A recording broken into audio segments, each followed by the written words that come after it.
Hello dear aspirants, welcome to Bivaswan Educational Foundation. तो as we all know हम एक practice series लेके चल रहे थे। तो एसएससी प्रैक्टिस सीरीज का सेकेंड डे है, सेट 2 करने वाले हैं हम, जिसमें अराउंड हम लोग 20 क्वेश्चंस करेंगे। तो चलिए स्टार्ट करते हैं। So this is our first question. हमारा फर्स्ट क्वेश्चन बोल क्या रहा है वो देखते हैं। Select the word which means the same as the following group of words. अच्छा, तो यहां पे आपको बताना है mental disturbance caused by an illness. Mental disturbance caused by an illness, एक इलनेस की वजह से मेंटल डिस्टर्बेंस हो रहा है। तो उसके लिए आपके पास 4 ऑप्शंस है: डिलेमा, डेलीरियम, डिस्क्रिपेंसी एंड डियोर्नल। सबसे पहले तो आप देखो डिलेमा। डिलेमा एक बहुत ही कॉमन सा वर्ड है, खासकर एसएससी की बात करूं मैं तो एसएससी में ना आपको ये वर्ड बहुत बार देखने को मिलेंगे। डिलेमा जो वर्ड होता है, डिलेमा का मतलब होता है कंफ्यूज्ड रहना। आप बहुत ज्यादा कंफ्यूज्ड हो कोई चीज को लेके, उसे हम क्या बोल सकते हैं? डिलेमा बोल सकते हैं। बहुत ही ज्यादा परप्लेक्स्ड हैं आप बोल सकते हो, परप्लेक्स्ड बोल सकते हो, you can also say confused. हमने फर्स्ट क्लास में भी कुछ सिनोनिम्स करे थे, तो उसमें क्या है? बैम्बूजल्ड, फ्लमक्स्ड। हमारा काम सिर्फ ऑप्शंस देख के आंसर टिक करना नहीं है। जितने भी सिनोनिम्स होते हैं जो आपके एग्जाम पर्सपेक्टिव से देखा जाए तो बहुत ज्यादा जो इंपॉर्टेंट है, सबके ऊपर हम काम करेंगे। तो यहां देखिए, परप्लेक्स्ड, कंफ्यूज्ड, बैम्बूजल्ड एंड फ्लमक्स्ड। ठीक है, दीज आर सम सिनोनिम्स विच ज्यादातर आपके एग्जामिनेशन में देखने को मिलेगा और पूछा जाता है। तो ये सबको आपको एक कॉपी में नोट डाउन करना है एंड डेली बेसिस पे सिनोनिम्स, एंटोनिम्स तो आपको पढ़ना ही पढ़ना है, राइट? तो डिलेमा के सिनोनिम्स क्या क्या होंगे? Perplexed, confused, bamboozled, flummoxed, right? ये सभी क्या हो जाएंगे? सिनोनिम्स हो जाएंगे। डेलिरियम भी एक काइंड ऑफ केओस को बोलते हैं, मेसी चीजों को बोलते हैं डेलिरियम। तो ये भी एक तरह का इसका सिनोनिम आप बोल सकते हो। फिर इसके बाद आप देखोगे यहाँ पे diurnal. Now what do you mean by diurnal? तो डियोर्नल क्या होता है? डियोर्नल होता है आपका, आपने 2 वर्ड, ये हमारा एक और क्वेश्चन में हमने किया था, nocturnal and diurnal. If you remember, one word is nocturnal and another word is diurnal, right? These are words जिसका मीनिंग आपको अलग अलग देखने को मिलेगा, nocturnal and diurnal। इसे याद करने का सबसे अच्छा तरीका क्या होगा? आप आसानी से इसे याद कर सकते हो। D लिखा हुआ है, D for diurnal, D for day, N for nocturnal, N for night। यानी जो भी चीज दिन से रिलेटेड होता है उसे हम बोल सकते हैं डियोर्नल। जो भी चीज रात से रिलेटेड होता है उसे हम बोल सकते हैं नॉकटर्नल। ठीक है, सो सिर्फ डियोर्नल इंपॉर्टेंट नहीं है आपके लिए, नॉकटर्नल भी इंपॉर्टेंट है। सो हमने यहाँ पे देख सकते हो कौन कौन से वर्ड्स देखा। हमने देखा nocturnal, diurnal. Nocturnal N for night, diurnal D for day, right? Perplexed, confused, bamboozled, flummoxed, delirium, dilemma, ये सब क्या है? एक दूसरे के सिनोनिम्स है। ओके, अब तो फिर इसका आंसर, सही आंसर क्या होगा? Discrepancy. Option number 3 will be your correct answer. Okay, mental disturbance हम क्या बोलते हैं? डिस्क्रिपेंसी बोल सकते हैं। Fine, so let's see question number 2। Select the word which means the same as the group of words. A large bedroom for a number of people in a school or institution. ये question आपको सुना होना चाहिए। ये question हमने करा हुआ था, राइट?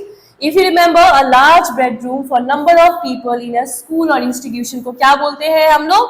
हम बोलते हैं उसे dormitory, right? If you remember, dormitory एक ऐसा जगह होता है where a number of people in a school or institution, वहां पे large number of bedroom होते हैं।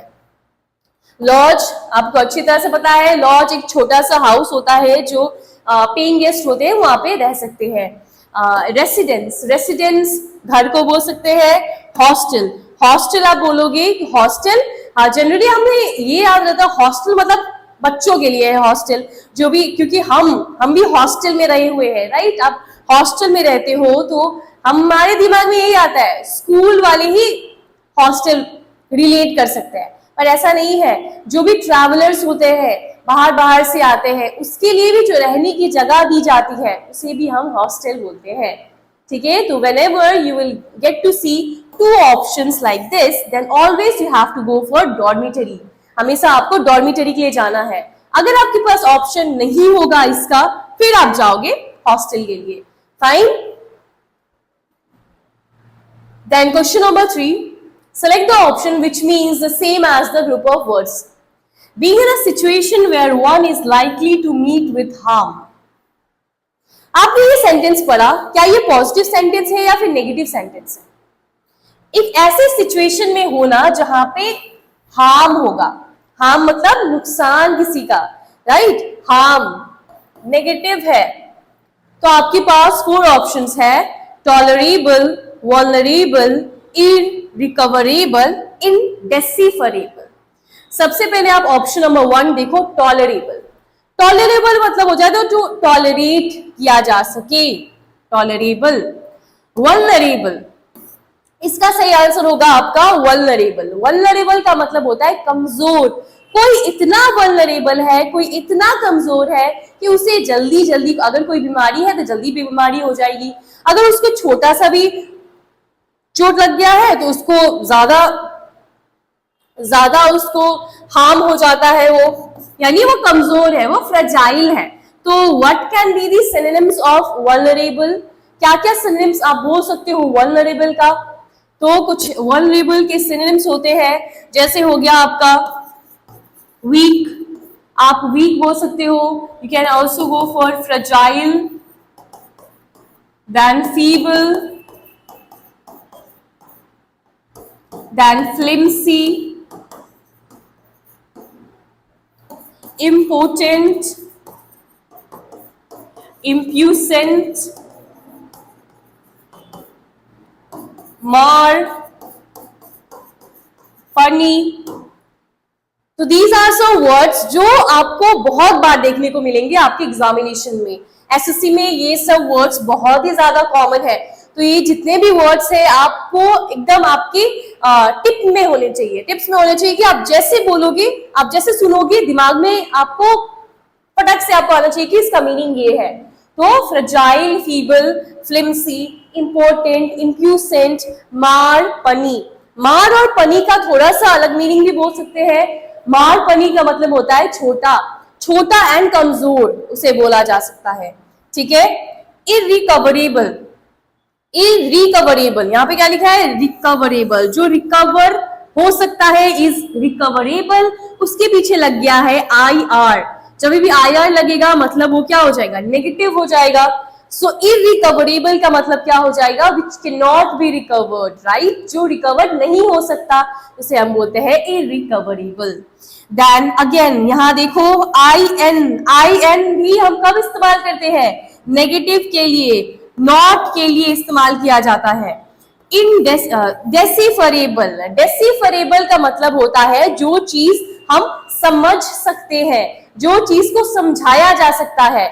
बट उससे पहले आप देखो यहाँ पे तो IN लग गया, मतलब ये नॉट हो गया।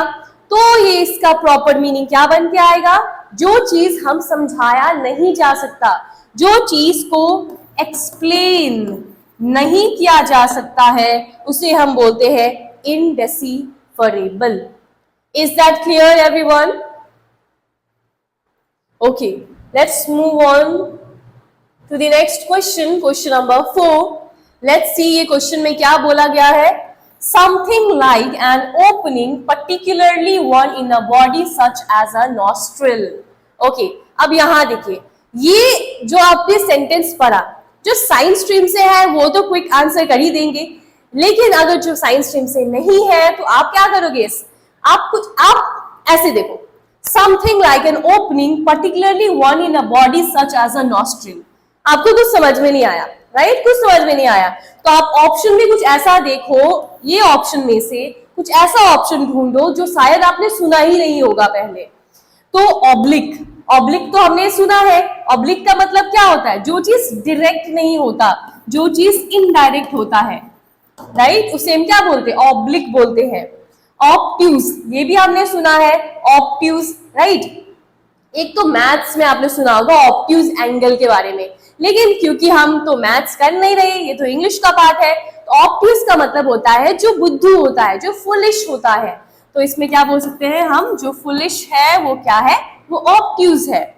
फिर आते हैं ऑरिफिस। क्या आपने ये वर्ड सुना है? नहीं सुना है, राइट। सो आपका आंसर यही होना चाहिए, ऑप्शन नंबर 3 आपका करेक्ट आंसर हो जाएगा। ऑप्शन नंबर 4 की तरफ आओ। Obscure, very common word, right. Obscure मतलब क्या होता है?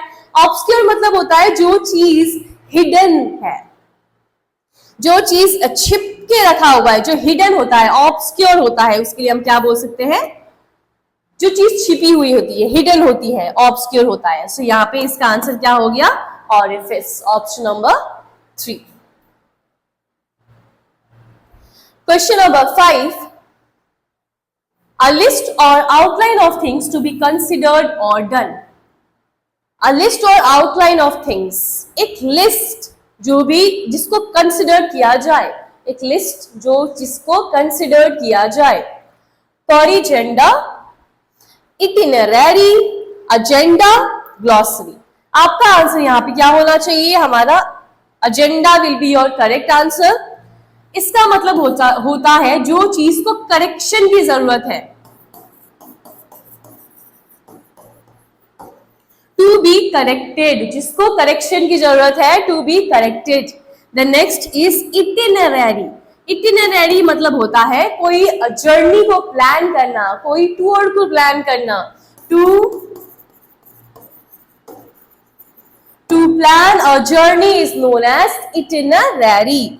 The next one is glossary. Glossary क्या होता है? ग्लॉसरी आपका एक आपने देखा होगा जब हम स्कूल में थे तो हमारे बुक के आगे जो फर्स्ट पेज होता था, या कभी कभी बुक के पीछे भी दिए जाते थे, ग्लॉसरी बोल के लिखा रहता था, या चैप्टर के जो एंड में जो रहता है उसे क्या बोलते हैं? ग्लॉसरी बोला जाता है।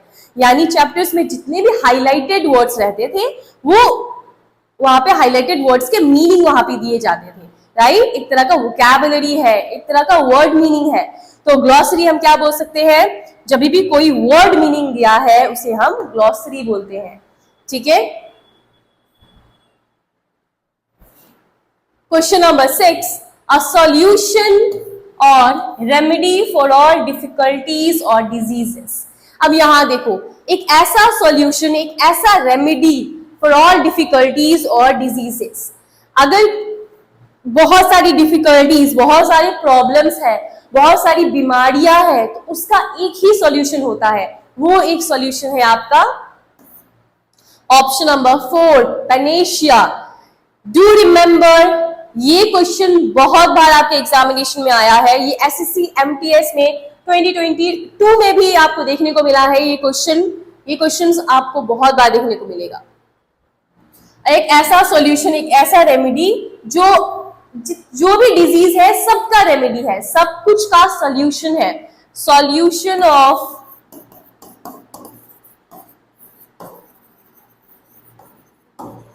एवरीथिंग, सब कुछ का सॉल्यूशन को हम क्या बोलते हैं? सब कुछ के सॉल्यूशन को बोला जाता है panacea, right. Panacea will be your correct answer. Medicine, treatment, therapy, we all know, right. तो आपका आंसर क्या होगा यहाँ पे? Panacea, option number 4। Question number 7, free from punishment. अब यहाँ पे क्या है? यहाँ देखिए, फ्री फ्रॉम पनिशमेंट। किसी को पनिश बोला गया कि आपको पनिशमेंट मिलेगा, बाद में बोल रहे हैं फ्री कर देना, उसको फ्री कर देना। पनिशमेंट से फ्री कर देने को क्या बोल सकते हैं हम बोलेंगे उसे पोस्टैरिटी। क्या होता है पहले जानते हैं सारे ऑप्शंस के मीनिंग। पोस्टैरिटी का मतलब होता है जो फ्यूचर होता है, फ्यूचर। पोस्ट लिखा है, राइट, पोस्ट, फ्यूचर जेनरेशन। तो हम क्या बोल सकते हैं? फ्यूचर जनरेशन को हम बोल सकते हैं posterity. Next is stoicism. Now what is stoicism? Stoicism का मतलब होता है, ये तो आपका जो हेरिटेज होता है उससे रिलेटेड वर्ड है. स्टोइसिज्म मतलब जो पहले से आया हुआ है. Impunity will be your correct answer. Impunity का मतलब होता है पनिशमेंट से फ्री कर देना. Then option number 4, wrath. Wrath क्या है? रैथ का मतलब होता है गुस्सा करना. ये word is very very important.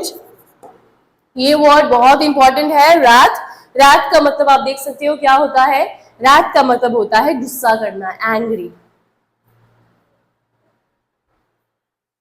What is the term for the quality of having great enthusiasm and energy? Yes. तो यहाँ पे आप देख सकते हो having enthusiasm and energy. It is a positive word, right? Energy. जब आप कुछ ऐसा करते हो जो आपको बहुत एनर्जी प्रोवाइड कर रहा है, enthusiastic हो आप, तो उसके लिए आपका जो वर्ड होगा वो होना चाहिए zing. Zing is a word जिसका मतलब है full of energy. देन आते हैं जेब्रा, हमें पता है. चलो, येलो वुड. येलो वुड क्या होता है? येलो वुड एक काइंड ऑफ प्लांट है. काइंड ऑफ प्लांट को बोल सकते हैं. Yellow is also a plant. ये तो प्लांट ही है येलो. फाइन. येलो वुड को हम बोल सकते हैं क्योंकि वुड है यहाँ पर, देखो एक तरीके की लकड़ी होती है. ठीक है. Question number 9, the word apiary. The word apiary means what? ये जो वर्ड है अपियरी, इसका मतलब क्या होता है? आपने सुना होगा दो वर्ड. एक होता है अपियरी and another word is aviary, right? These are some words. There are two different words, apiary and aviary. अब इन दोनों का different meaning है. apiary का मतलब क्या होता है? जिसमें bees को रखा जाता है. और aviary का मतलब होता है जहां पे birds को रखा जाता है. Right? So answer number, option number 2 will be your correct answer. apiary, याद रखना, apiary bees, aviary birds.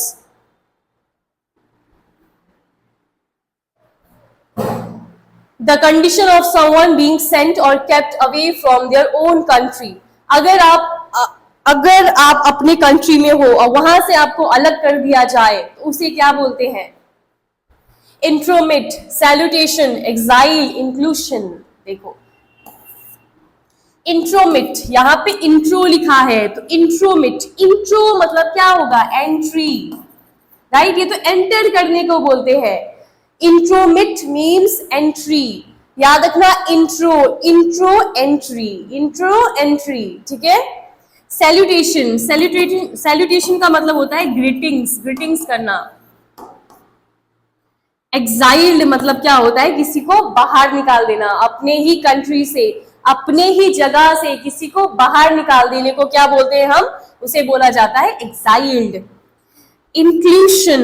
Inclusion, inclusion में क्या होगा? इंक्लूशन का मतलब क्या हो जाएगा? इंक्लूशन का मतलब होता है इंक्लूड करना. इंक्लूड करना मतलब किसी को अपने टीम में इंक्लूड करना या फिर कहीं पे बुलाना. तो इंक्लूशन मतलब हो जाएगा include. A place for luggage eight railway station. Railway station में एक जगह होता है जहां पे आप अपने लगेज को रख सकते हो, तो उसे फिर हम क्या बोलते हैं? आपके पास 4 ऑप्शंस है: boutique, cloak room, dormitory, creche. Okay, मुझे इतना तो श्योर है कि आप डॉर्मिटरी तो बिल्कुल भी आंसर नहीं करोगे, क्योंकि डॉर्मिटरी हमने थोड़ी देर पहले देखा था ऑप्शन में. डॉर्मिटरी क्या था? एक तरह का लार्ज बेडरूम है ना, स्कूल में या फिर कुछ ऐसी जगह में. लार्ज बेडरूम वो था हमारा डॉर्मिटरी. यहाँ पे देखो बुटीक, तो हमें पता है बुटीक एक ऐसा जगह होता है जहाँ पे एक तरह का स्मॉल शोरूम को बोल सकते हैं, जहाँ पे क्लोथ्स रहते हैं. क्रीश, अगर हम बात करें क्रीश के बारे में, हो सकता है ये वर्ड आपके लिए नया हो. क्रीश एक ऐसा जगह होता है जहाँ पे किसी के, मान लीजिए किसी का छोटा बेबी है और मम्मी पापा दोनों ही काम करने के लिए बाहर जाते हैं. तो उनका छोटा बेबी है, दोनों मम्मी पापा तो बाहर जाएंगे काम करने के लिए, तो छोटा बेबी को कहाँ रखेंगे? तो छोटे बेबी को जिस जगह रखा जाता है उसकी देखभाल करने के लिए उस जगह को बोला जाता है क्रीश. ठीक है. पर यहाँ पे तो रेलवे स्टेशन था. आपका आंसर हो जाएगा ऑप्शन नंबर 2. ठीक है, क्लॉक रूम बोला जाता है। तो अगर आप रेलवे स्टेशन में जाते हो, वहां पे जहां पे आपको सामान रखने की जगह होती है, उसे हम क्या बोलते हैं? उसे बोलते हैं हम cloak room. Fine. Question number 12, leadership chosen on the basis of intellectual criteria. अब leadership chosen on intellectual criteria, ठीक है। Meritocracy, plutocracy, democracy, theocracy. आपको पता है डेमोक्रेसी क्या होता है, बिकॉज वी इटसेल्फ, हम ऐसी जगह में रहते हैं, एक डेमोक्रेटिक कंट्री में रहते हैं, राइट? तो हमें पता है डेमोक्रेसी। थियोक्रेसी, यहां देखो, थियोक्रेसी में थियो एक रूट वर्ड है, थियो। थियो का मतलब क्या हो जाएगा? गॉड। थियो का मतलब होता है गॉड, तो थियोक्रेसी मतलब होता है, क्रेसी का मतलब होता है, यहाँ पे एक और वर्ड है, root word, which is crack, या फिर क्रैक बोला जा सकता है। जब भी whenever you will get to see these words crack and cracked, ये दोनों का मतलब होता है रूल करना। कोई जगह पे रूल करने को हम बोलते हैं क्रैक या फिर क्रैक्ड, ठीक है? तो ये रूल करना हुआ कि तो ये भगवान, ये रूल, तो क्या ऐसी जगह है जहां पे भगवान रूल करते हैं? क्या ऐसा हो सकता है? क्या हो सकता है कि इस जगह में भगवान रूल कर रहे हैं? That's not possible, right? But ये तो पॉसिबल है कि भगवान के नाम पे रूल किया जा रहा है। अगर किसी वहां का कोई ऐसा इंसान है जो साधु संत है, वो बोलता है कि नहीं, ये भगवान ही चलेगा, यहाँ पे हम ही यहाँ पे रूल करेंगे, जो भगवान के नाम पे रूल किया जाता है, उस जगह के हम बोल सकते हैं थियोक्रेसी। प्लूटोक्रेसी, प्लूटोक्रेसी मतलब होता है जहां पे वेल्दी पीपल लोग रूल करते हैं।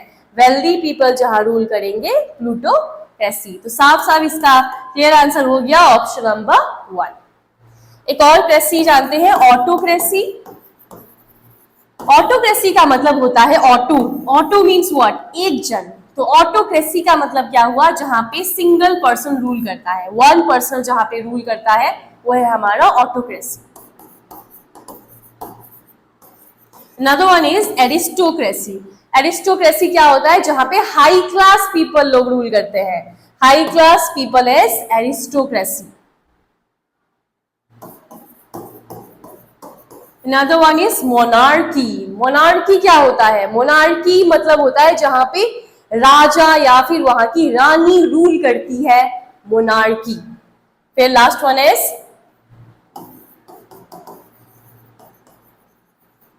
ओलिगार्की। ओलिगार्की क्या होता है? ओलिगार्की मतलब होता है जहां पे एक से ज्यादा जन रूल करते हैं, यानी स्मॉल ग्रुप ऑफ पीपल जहां पे रूल करते हैं, उसे हम बोलते हैं ओलिगार्की। ओके, तो इतने क्रेसी आपके एग्जामिनेशन में देखने को मिलते हैं। Question number 13, most of the flowers bloom in the spring season but they start to dash during summer. Most of the flowers, जो जितने भी ज्यादा फ्लावर्स होते हैं, वो ब्लूम करने लगते हैं, मतलब उगने लगते हैं स्प्रिंग सीजन में, but they start to dash during summer. लेकिन समर में क्या होता है? वो झड़ने लगते हैं। झड़ने को क्या बोलेंगे? Flush? No. Flourish? No. Blossom? No. Your answer will be withered. Option number 2 will be your correct answer. Flourish का मतलब होता है कोई चीज को बढ़ा देना, एनहांस कर देना। फिर ब्लॉसम का मतलब भी क्या होता है? कोई चीज को बढ़ा देना, ठीक है? So option number 2 will be your correct answer. Let's move on to question number 14. We will have to walk now since we had missed the bus. यहाँ पे देखिए, आपको बताना है किस पार्ट में एरर है। यहाँ क्या बोला है? We have to walk. अब हमें चलना होगा क्योंकि हमने अपना बस मिस कर दिया है। तो क्या हम ये बोल सकते हैं कि ये पास्ट टेंस में जाना चाहिए? बिल्कुल भी नहीं, यहाँ पे होना चाहिए have, राइट? यहाँ पे हम क्या बोल सकते हैं? क्योंकि हमने अपना बस मिस कर दिया है। मिस कर दिया था नहीं, मिस कर दिया है, तो अब हमें चलना पड़ेगा। तो यहाँ पे क्या होना चाहिए? have का यूज होना चाहिए। सो we will have to walk now since we have missed the bus. तो यहाँ पे ये करेक्ट आंसर हो जाएगा since we had. Question number 15. If you have faith in God, everything turn out to be all right. If you have faith in God, everything turn out. Now see, everything क्या होता है? क्या ये plural होता है? ये singular होता है, राइट? एवरीथिंग अगर सिंगुलर कुछ भी है, नाउन है, प्रोनाउन है, तो वर्ब आएगा, तो वो वर्ब भी क्या होना चाहिए? That verb should also be in singular form. तो यहाँ पे जो टर्न है उसको आप बना दो टर्न्स, तो यहाँ पे टर्न्स होना चाहिए क्योंकि सिंगुलर था एवरीथिंग, तो singular singular, plural plural. So your answer will be option number C. Question number 16. They want to live in first floor of this building. They want to live in the first floor of the building. यहां बोल सकते हैं they want to live first floor of the building. अब देखो एक building है, अब building है तो बिल्डिंग में तो इसको क्या बोलते हैं? इसको ग्राउंड फ्लोर बोलते हैं, राइट? ये तो ग्राउंड फ्लोर होता है, उसके ऊपर क्या होता है? First floor, second floor, third floor, fourth floor, यही होता है। तो बिल्डिंग में ग्राउंड फ्लोर से स्टार्ट करते हैं हम लोग, तो ग्राउंड फ्लोर के ऊपर है फर्स्ट फ्लोर, तो अंदर तो नहीं है ग्राउंड फ्लोर का, ग्राउंड फ्लोर के अंदर फर्स्ट फ्लोर होता तब हम क्या बोलते हैं? अंदर के लिए क्या बोलते हैं? हम इन बोलते हैं। बट यहाँ पे ग्राउंड फ्लोर के ऊपर के बारे में बात किया जा रहा है, तो उसके ऊपर मतलब क्या हो जाएगा? We have to use on, है ना? उसके ऊपर रखा हुआ है, इसलिए यहाँ पे इन नहीं होगा, यहाँ पे होना चाहिए on. Leave on the first floor. Question number 17. All the horses except one always behaved in rough manner when Robert come to clean the stable. अब यहाँ पे क्या है? सारी horses सिर्फ एक जन को छोड़ के ऐसे बिहेव करते हैं, पर रफ मैनर में बिहेव करते हैं जब रॉबर्ट आता है। या बिहेव्ड लिखा हुआ है तो पास्ट टेंस में है, बिहेव्ड पास्ट टेंस, तो सेंटेंस अगर पास्ट टेंस में है तो फिर ये क्यों प्रेजेंट टेंस में जा रहा है, राइट? तो इसको भी पास्ट टेंस में बदलना होगा, तो यहाँ पे क्या होना चाहिए? Robert came to clean the stable. Option number B will be correct. Question number 18. Select the sentence grammatically correct. अब यहाँ पे बताना है कि कौन सा सही है। द राइडर, अब देखो मैं इसका करने का आपको तरीका बताती हूँ। जहां भी आपको सिमिलर वर्ड दिखे सबसे पहले उसके ऊपर जाओ। The rider, a rider, the rider, the rider. यहाँ पे मुझे एक ही अलग दिख रहा है, अ राइडर, राइट? हो सकता है आपका आंसर ये हो क्योंकि तीन तो सेम है, हो सकता है। आगे देखते हैं और क्या मैच कर रहा है। Accident, an accident, the accident, the accident, a accident. अब यहां देखो और क्या मैच कर रहा है। Helmet, an helmet, the helmet, a helmet, a helmet. अब यहां देखते हैं,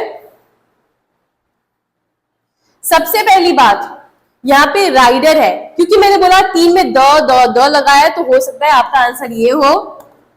एक्सीडेंट, एक्सीडेंट से पहले क्या हम आर्टिकल अ यूज करते हैं? एक्सीडेंट वोवल साउंडिंग वर्ड है, राइट? ए एक्सीडेंट, तो इससे पहले वोवल साउंडिंग वर्ड से पहले क्या आना चाहिए? एन आना चाहिए। या फिर you can also use the भी यूज किया जा सकता है क्योंकि स्पेसिफिक उसी एक्सीडेंट के बारे में बात किया जा रहा है, तो द भी हो सकता है। ये तो कैंसिल हो गया, इसको हटा देते हैं। आगे देखते हैं यहाँ पे एन हेलमेट। हेलमेट जो वर्ड है हेल, ह से स्टार्ट हो रहा है, तो ये तो कॉन्सोनेंट साउंडिंग वर्ड है। तो ये अगर कॉन्सोनेंट साउंडिंग वर्ड है तो कॉन्सोनेंट से पहले कौन सा आर्टिकल लगता है?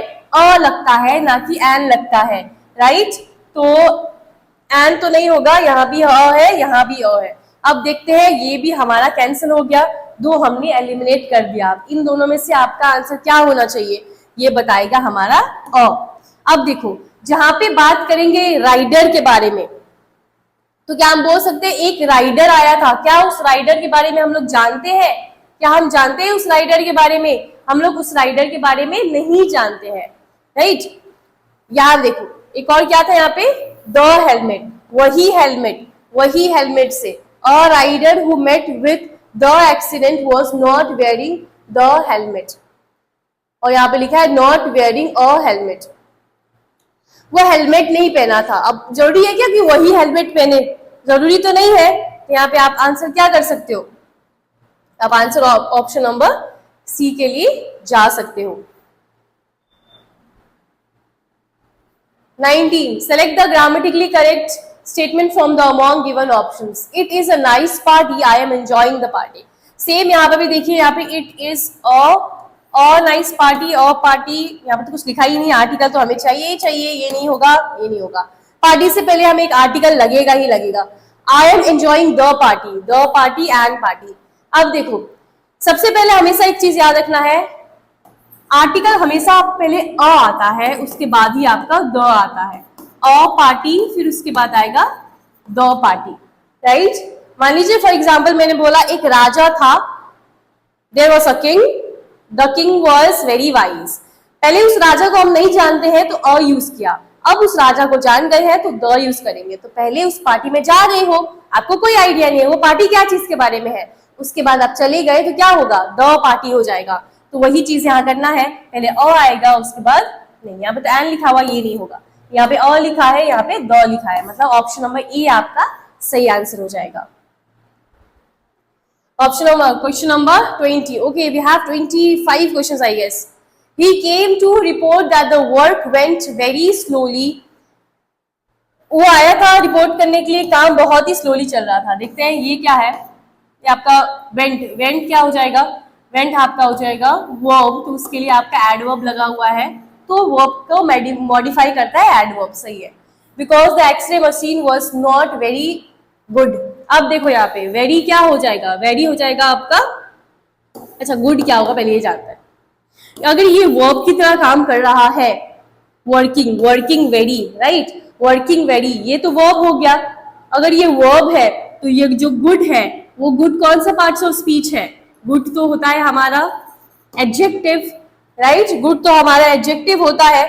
और हमें पता है वर्ब को जो चीज मॉडिफाई करेगी वो कभी भी एडजेक्टिव नहीं हो सकती है, तो यहाँ पे एडजेक्टिव नहीं होगा, यहाँ पे क्या होना चाहिए, एडवर्ब चाहिए हमें, राइट। तो गुड का एडवर्ब फॉर्म क्या होगा, वेल होगा, तो यहाँ पे होना चाहिए working very well, not working very good, ठीक है। Good is an adjective, verb को सिर्फ एक ही चीज मॉडिफाई करता है जो कि होता है हमारा adverb. Some genuine issues exist with the newly adopted system and needs to. अब देखो यहाँ पे अधूरा अधूरा लग रहा है, नीड्स टू के बाद क्या आएगा, अगर यहाँ पे एलवाई फॉर्म में है तो बी का आना मैंडेटरी करोगे, to be seriously examined, right, to be seriously examined. Question number 22। I have read that a leaning tower of Pisa is a popular. अगर दुनिया में एक ही टावर ऑफ पीसा है तो यहाँ पे अ कैसे लगेगा, दुनिया में जो चीज एक ही होती है क्या यूज करते हैं हम उसके लिए, आर्टिकल द का यूज किया जाता है, इसलिए यहाँ पे अ नहीं होगा, यहाँ पे होना चाहिए द। इस पार्ट में है आपका मिस्टेक, यहाँ पे होना चाहिए आपका द।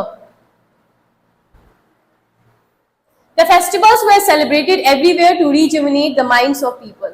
अब इसमें भी वही चीज करना है, ये तो बहुत ज्यादा आसान हो गया क्योंकि देखो यहाँ पे फेस्टिवल्स है, फेस्टिवल से पहले कोई आर्टिकल हम नहीं लगाते हैं, तो सीधा सीधा आंसर हो जाएगा ऑप्शन नंबर ए, फेस्टिवल से पहले हमारा कोई भी आर्टिकल नहीं लगेगा।